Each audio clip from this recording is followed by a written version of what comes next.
in the meantime, and then besides this you add these things. But there's one thing I have to say, because I'm a foreigner native now, I've been here for 20 years, but people say about road learning, resistance to change. Well, I don't notice this. I think this is only, in the school setting. But outside the school setting, people do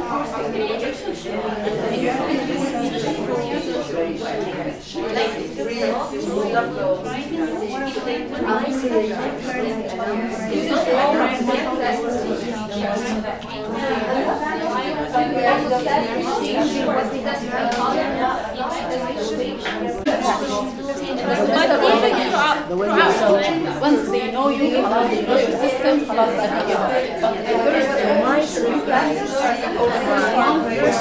I teach students English. I sleep in English, and I eat in English. So the English language is, as a child, I grew up in a family whose second language is French. My mother and my eldest sisters, they were French background, and my father was a judge, so his law experience is French.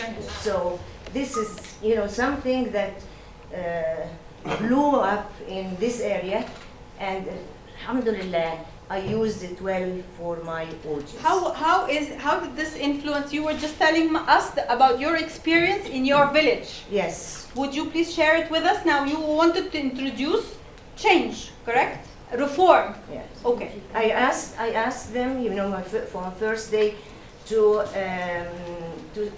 say their names. So the names were not all fallahin. No, there were other things. Peasants. Yes. So this is it. And then I began working on names of people who have feminine and masculine reference, like Gamil and Gamila.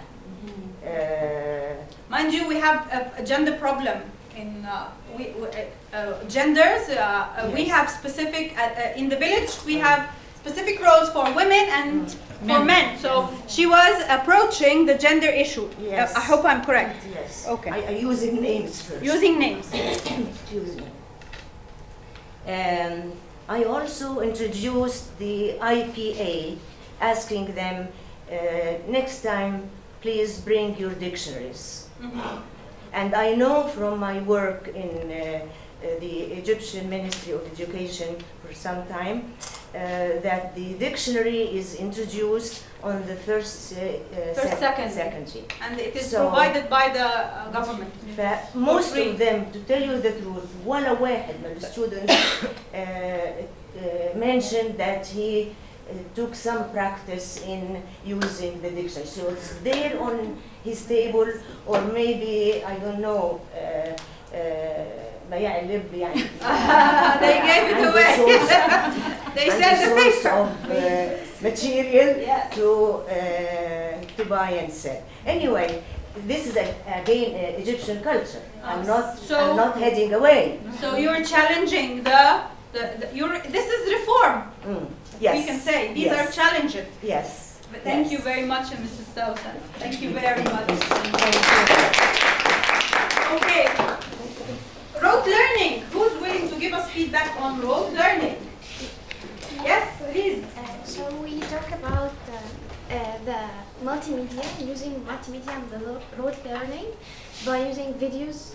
Excellent. Yes. So you're switching away from books. Yes. You are especially the pictures, because the eye.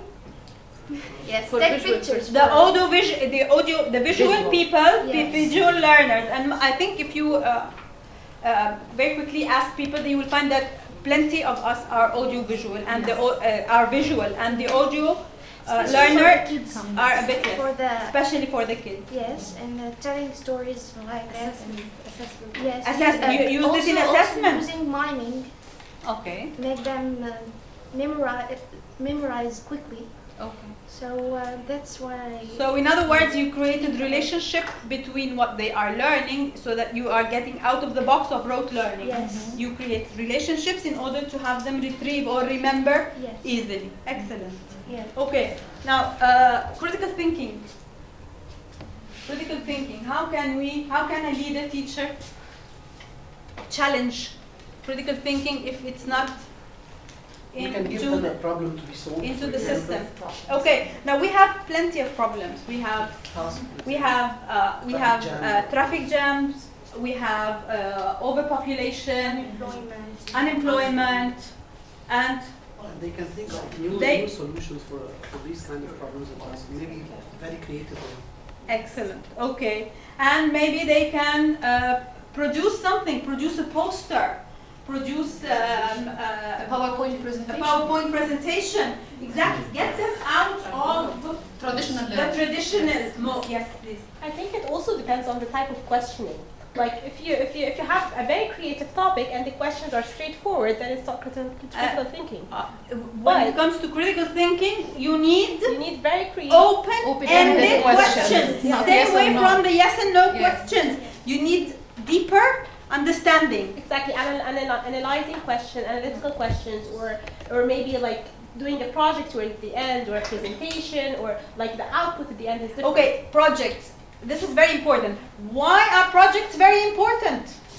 Because You're they have moving- the responsibility actually to present it. Number one. Okay, and you're moving them from Themselves to individual to group work. to group work and teamwork, because again, this is again to be challenged. People have to work within teams. You cannot work individually. You will not succeed. Even the big firms, they are merging. They used to be competitors and now they are merging, because this is for everybody's best interest. So we need to move towards group work and teamwork. And you have to have a goal, and you have to have a project that everybody, but they have to all share, because if they are not convinced, they will not produce. They have to be really enthusiastic about it. And inspire learners. You have to be the source of inspiration. Okay? You move towards a learner-centered. Somebody mentioned here, you are there to monitor. You are there, you orchestrate, you set the scene, and Let them go. let them just, they will float. But you have to be there, monitoring. You know when to interfere. But then don't impose. Because what happens if you impose on people? You will create resistance. They will never come up with the creativity that you expect. You inspire towards autonomous learning. I am not here to feed you. You have to go out and learn. And I am here to put you on the right track. Yes, please. One of my projects I did with my classroom is that I wrote on the wall, how are you autonomous this week? And like the students came to me like every day showing me something, how they're thinking outside the box and how they're creative. Lovely. And it's posted weekly in my classroom. So So you again, now she is talking about follow up. It is not a one-time process that you throw and forget about. No, you need to follow up. You need to create your own process and keep going on and improving on it. And then, would this be the same with each group? probably not. This one will treat some might not treat others. You have to be very flexible to the needs of your learners, because they vary. Especially, with anybody, I mean with any age group, you will find the groups, the dynamics of the class changes.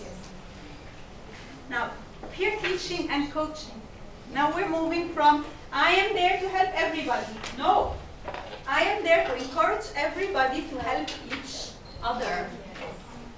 And again, this will build towards community, group work. This is exactly it. This is how we are helping the community at large. I hope this is clear. Yes. I think there is a problem with peer coaching or peer Why? teaching. Because sometimes you could, for example, a very good student with a very not good student, and he starts to feel like he's embarrassed. Multiple levels of proficiency. Yeah, but sometimes the very good or the outstanding student, he becomes very like snobbish Bored. or Or yeah, bored. maybe you're bored. Or maybe insulting. Yes, you don't Okay. understand. I'm Okay, better. again, as a leader, what do you do? Set your rules from the very beginning. Yeah. Have them listen to each other. Teach them how to respect each other. Yeah. You set these rules. If you respect them, they will respect each other. If you do not, if you're sensitive towards errors, they will do the same thing with each other. And then if you find somebody exceeding the limit, then maybe you can take them aside and talk to them. Okay?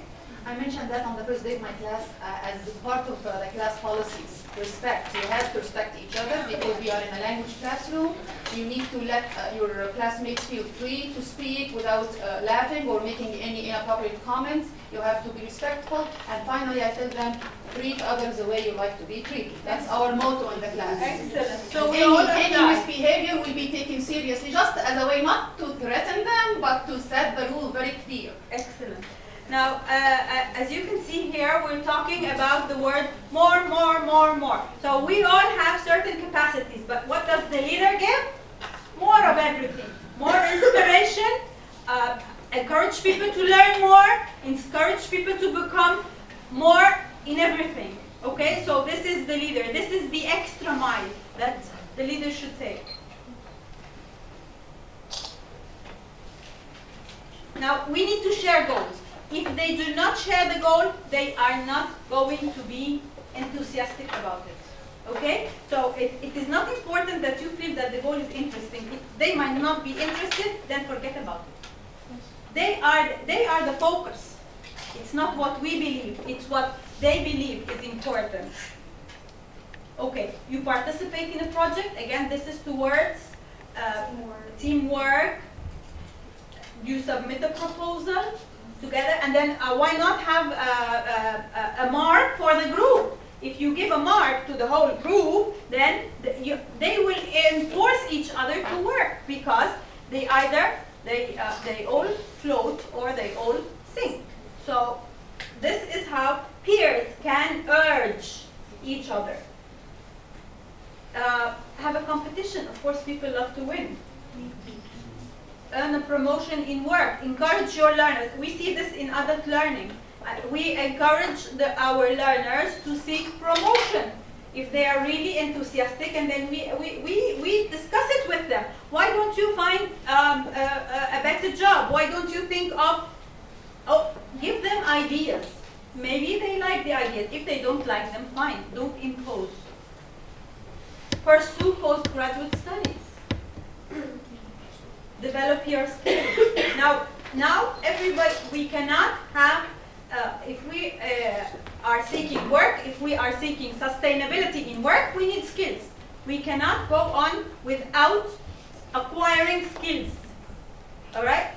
This is whether it's an 8-year-old or a 40-year-old learning the language. They have to focus on skills. So again, this is your responsibility. It's encouraging students to become lifelong learners. Exactly. I tell them you have to be lifelong. Exactly. You're learning every day, Exactly. not only in the university or you're in or the classroom, outside also. Exactly. And then some people shift careers. Now and this is very common nowadays. Yes. People shift career. Encourage them. We offer classes to help people shift from one career to another. If they are unemployed in the career that they have been qualified for, why not find another way out? Okay? Now, leadership is like pickles. So what do you provide? Enthusiasm, you inspire confidence, you demonstrate integrity. Okay, now integrity is a very important word. Why? To create trust. People won't trust you if your actions Okay, are if different your than actions, your sayings. exactly. So you have to be very fair, you have to be If you don't know something, do not pretend that you know everything. If you can just admit, I do not know. I will look it up. This does not mean that I'm a bad leader. No. On the very contrary. And we can also ask the students to look it up. Exactly. And they can look it up. Okay. How can we spread enthusiasm? We become enthusiastic ourselves. Okay, you're enthusiastic, and then you can never have somebody enthusiastic unless you are giving them something that they need, something that is useful for them. Otherwise, they will lose interest like this. Okay, and then you have to use activities. No rote learning. Have them do something, activities. Have them produce something. Assign appropriate time based on the group proficiency. Don't give them a very challenging activity to the extent that they do not come with anything. You have to know very well the abilities of your learners. Use a variety of grouping, as we mentioned here. Now, you do not need to put the very weak ones with the super ones, because this would cause a disbalance.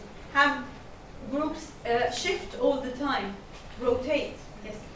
Something I read about before is that positive energy as well as negative energy is contagious. Exactly. If you come to your classroom having like a bad day, you cannot enforce it in your classroom. You have to like throw another face on and the enthusiastic face and the positive face. Outside. Yeah. Yes. Outside the door. Because it's contagious. True. And they look up to you. You have to monitor. Do not interfere all the time. Otherwise, you will be very authoritative. Encourage peer feedback and self-correction. Peers can learn from each other. And they will accept, after a while, they will, if you set the rules, they will accept this. Of course, motivation. Okay, how can you give confidence? Assign roles, Assign roles, focusing on the strength. focus on strengths. Praise. Praise. Motivation is very important. Even if you think that the what you got is not worth give motivation. But not motivation to the extent that they lose awareness, but motivate, because and let them achieve something and taste the success. very good. Yes, because otherwise they will lose hope. Just today before this presentation, I was attending another one about portfolios and how portfolios can boost students' confidence when they see the difference from the beginning and the They end. can of the follow semester. up Follow up their progress. how they develop and how they learn and how they improve, and there has to be some amount of improvement. Even if it's not that much, you have to make them feel that they have improved, they have achieved something. How to inspire them, find their talents. Exactly, inspire, yes.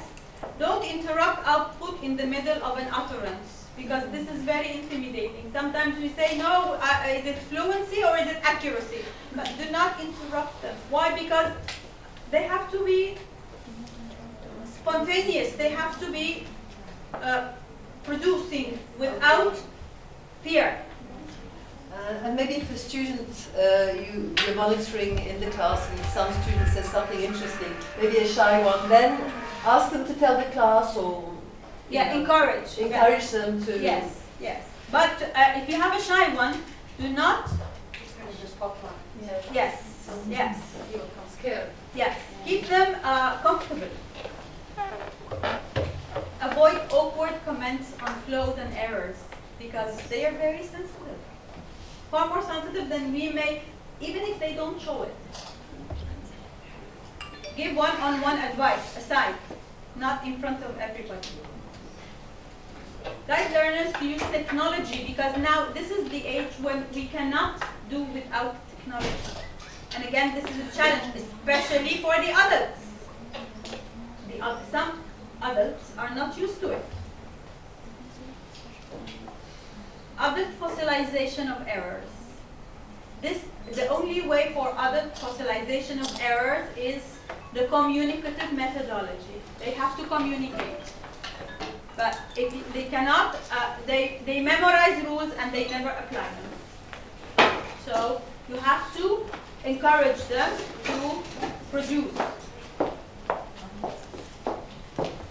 Encourage autonomous learning. We mentioned this before. Now, we don't have time. I was thinking of evaluating a teacher leader, but I think we came up with all the qualities. We mentioned this we came up with all the qualities. Thank you very much. Thank you.